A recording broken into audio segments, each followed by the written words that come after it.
السلام علیکم، امید ہے کہ آپ سب ٹھیک ٹھاک اور خیر خیریت سے ہوں گے۔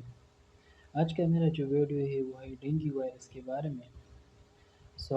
ڈینگی ایک وائرل ڈیزیز ہے جو کہ ایک بندے سے دوسرے بندے میں بھی ٹرانسفر ہو سکتا ہے، اور اس کو ٹرانسفر کرنے والا ہی ایک ماسکیٹو ہوتا ہے جس کا نام ہے فیمیل اینوفیلک ماسکیٹو۔ اس کے علاوہ ہم اس کی سائن اور سمٹم اور کمپلیکیشن کی طرف جاتے ہیں۔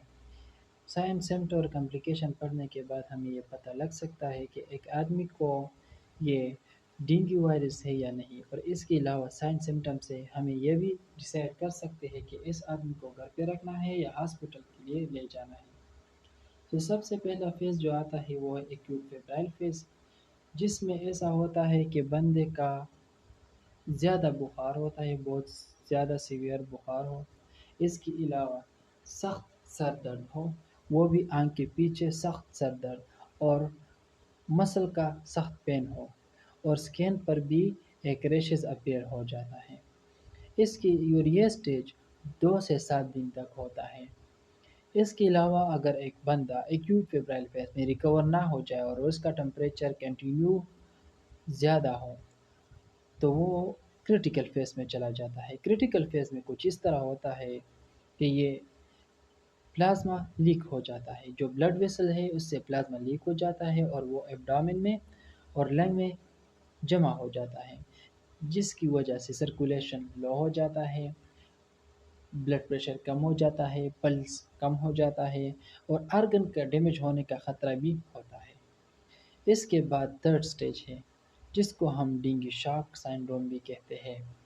اس میں سرکولیشن بہت زیادہ کم ہو جاتا ہے کیونکہ بہت زیادہ پلازما اس میں لیک ہوتا ہے، اور اس میں مرنے کا 1 سے 5% چانس ہوتا ہے۔ تب ہوتا ہے جب ہم بندے کو وقت پہ مینجمنٹ نہ کریں، نہ ہم اسے ہاسپٹل لے جائیں ٹائم پہ، تو اسی وجہ سے اس کی مرنے کا چانس زیادہ ہو جاتا ہے۔ اچھا، ہم ابھی آتے ہیں ٹریٹمنٹ اور سپورٹیو کیئر کے بارے میں، کیونکہ ہم سب کو معلوم ہے کہ ڈینگی کا ابھی تک کوئی دوائی نہیں ہے، مطلب کوئی اینٹی وائرل میڈیسن ابھی تک نہیں ہے جو وائرس ہے ہم اسے ٹریٹ کریں، تو اس لیے ہمیں ڈینگی کے لیے کچھ سپورٹیو مینجمنٹ کرنا ہوگا۔ سپورٹیو مینجمنٹ کا مطلب یہ ہے کہ جو سائن سمٹم ہے ہمیں اسے ہی ٹریٹ کرنا ہوگا، مطلب کہ ڈینگی کی وجہ سے جو کمپلیکیشن ارائز ہوتا ہے، جو مسئلے ڈینگی کی وجہ سے پیدا ہوتے ہیں، تو ہم صرف وہی ٹریٹ کریں۔ اس کے لیے ہمیں سب سے پہلے چاہیے کہ ہم بندے کو ہائیڈریٹ رکھیں، مطلب اس کے پانی کا مقدار ہم برقرار رکھیں۔ اس کے لیے ہمیں کیا کرنی چاہیے؟ اس کے لیے اگر کیس مائلڈ ہو، مطلب زیادہ مسئلہ نہ ہو بندے کو، تو ہم او آر ایس بھی دے سکتے ہیں، جو ہر کلینک میں بہت ہمیں مل جاتا ہے او آر ایس کے نام سے، جس کو ہم اور ریہائیڈریٹڈ سولوشن بھی کہتے ہیں۔ تو آپ کسی بھی کلینک سے آسانی سے یہ ہائیڈریٹ سولوشن لے سکتے ہیں جسے ہم او آر ایس کہتے ہیں۔ اور اگر ایک بندے کا کمپلیکیشن سیویئر ہو، مطلب بہت زیادہ ڈی ہائیڈریٹ ہو، تو ہم اسی حالات میں اس بندے کے لیے پھر انٹروینس فلوئڈ مطلب آئی وی فلوئڈ دیتے ہیں، تاکہ ڈی ہائیڈریشن کے جو شاک ہے ہم اس سے بچا سکیں بندے کو۔ اس کے بعد ہے پین مینجمنٹ۔ پین مینجمنٹ کے لیے ہمیں پیراسیٹامول دیتے ہیں، جس کو ہم پیناڈول وغیرہ یہ ہم دیتے ہیں ٹمپریچر کے لیے اور پین کے لیے، لیکن اس کے علاوہ اسپرین اینسڈ یہ ہمیں بالکل نہیں دینے چاہیے۔ اس کا وجہ یہ ہے کہ ڈینگی میں اکثر اوقات پلیٹلیٹ کم ہو جاتے ہیں، اور جب پلیٹلیٹ کم ہو جاتے ہیں تو اس میں بلیڈنگ کا چانس ہوتا ہے، تو اس لیے ہمیں چاہیے کہ ہم اسپرین اینسڈ وغیرہ کو ایوائڈ کریں۔ اس کے بعد ہے کلوز مانیٹرنگ۔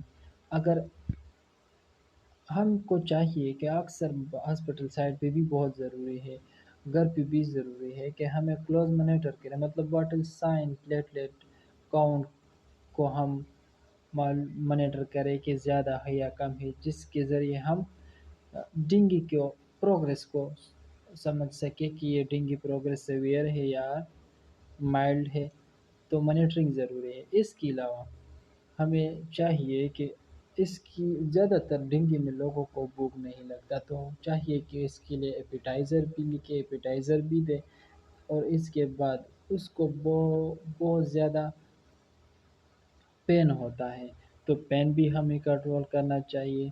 بہت زیادہ ویکنیس ہوتا ہے تو اس کے لیے ضروری ہے کہ اگر کوئی طاقت وغیرہ ڈرپ لگایا جا سکے تاکہ مریض تھوڑا اچھا فیل کرے۔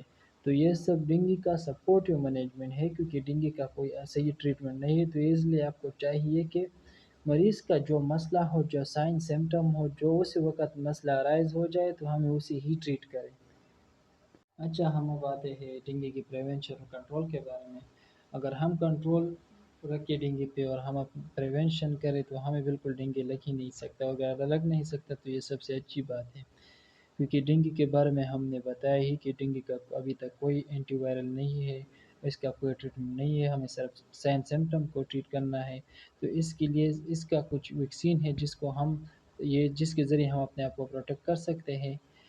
اس کے علاوہ پرسنل پروٹیکشن ہے۔ پرسنل پروٹیکشن ہم کیسے کریں؟ انسیکٹ کے لیے اسپرے کریں، اس کے علاوہ اپنے کپڑے ایسے لانگ کپڑے ہم ویئر کریں، ایسے زیادہ بڑے کپڑے ہم پہنیں کہ جس کے ذریعے ہمارے پوری باڈی پروٹیکٹ ہو اور ہم انسیکٹ سے بچ سکیں۔ اس کے علاوہ ابھی آپ دیکھ ہی سکتے ہیں کہ مسکیٹو جو نٹس ہے وہ بھی اویلیبل ہے، تو آپ اس کے ذریعے بھی اپنے آپ کو محفوظ کر سکتے ہیں۔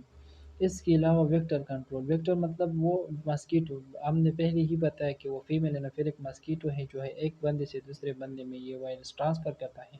اگر ہم اسی ویکٹر کو ہی کنٹرول کریں تو پھر تو ڈیزیز ہو ہی نہیں سکتا۔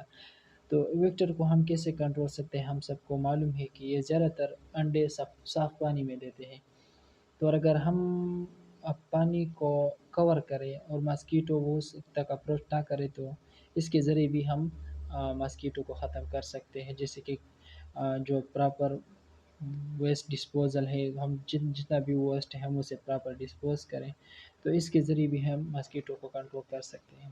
تو ایک شارٹ سا اوور ویو میں سب سارے کے بارے میں دیتا ہوں کہ ہم نے پہلے ہی یہ سمجھا کہ ماسکیٹو کے ذریعے یہ ڈینگی ایک وائرل ڈیزیز ہے جو ماسکیٹو کے ذریعے لگتا ہے۔ اس کے بعد ہم نے اسٹیج ہی پڑھا جو کہ 3 اسٹیج تھا۔ اسٹیج میں ہم نے پڑھا کہ ایک ایکیوٹ فیبرائل فیز تھا جس میں ٹمپریچر زیادہ ہو جاتا ہے، ہیڈیچ ہوتا ہے، اور ایکیوٹ فیبرائل فیز میں ہمیں ہاسپٹل لے جانا ضروری نہیں، ہم اپنے گھر پہ بھی مینجمنٹ کر سکتے ہیں، جو مینجمنٹ آگے میں نے بتایا تو ہم وہ ایکیوٹ فیبرائل فیز میں کر سکتے ہیں۔ اس کے بعد ہی کریٹیکل فیز اور ڈینگی شاک سینڈروم فیز دونوں میں ہمیں ہاسپٹل لے جانا ضروری ہے، کیونکہ اس میں پلیٹلیٹ بھی کم ہو جاتے ہیں، پلازما لیکیج ہوتا ہے، سرکولیشن کم ہو جاتا ہے، تو اس میں ہاسپٹل لے جانا ضروری ہے۔ اس کے بعد ہم نے ڈینگی کے بارے میں بتایا کہ اس کا کوئی ٹریٹمنٹ ابھی تک نہیں ہے، تو ہم آدمی کی جو ڈی ہائیڈریشن سے ہم اسے محفوظ رکھ سکے، پین مینجمنٹ کرے، اور اس کے علاوہ مانیٹرنگ جو ضروری ہے۔ اس کے بعد ہم نے اس کے پریونشن اور کنٹرول اسٹریٹجیز کے بارے میں بتایا کہ اس کے لیے ویکسین ہے، اگر ہم ویکسین کریں بھی تو محفوظ ہو سکتے ہیں۔ اس کے بعد ہم نے بتایا کہ اپنے آپ کو پروٹیکٹ کرے، خود اپنے آپ کو پروٹیکٹ کرے، اس کے بارے میں بھی ہم نے بتایا کہ کیسے اپنے آپ کو ہم پروٹیکٹ کریں، اور لاسٹ میں ہم نے بتایا کہ ویکٹر کنٹرول، تو ویکٹر کنٹرول ایک اہم ہے، اگر ہم ویکٹر کنٹرول کریں تو ہمیں ڈیزیز بھی نہیں ہو سکتی۔ Thank you so much.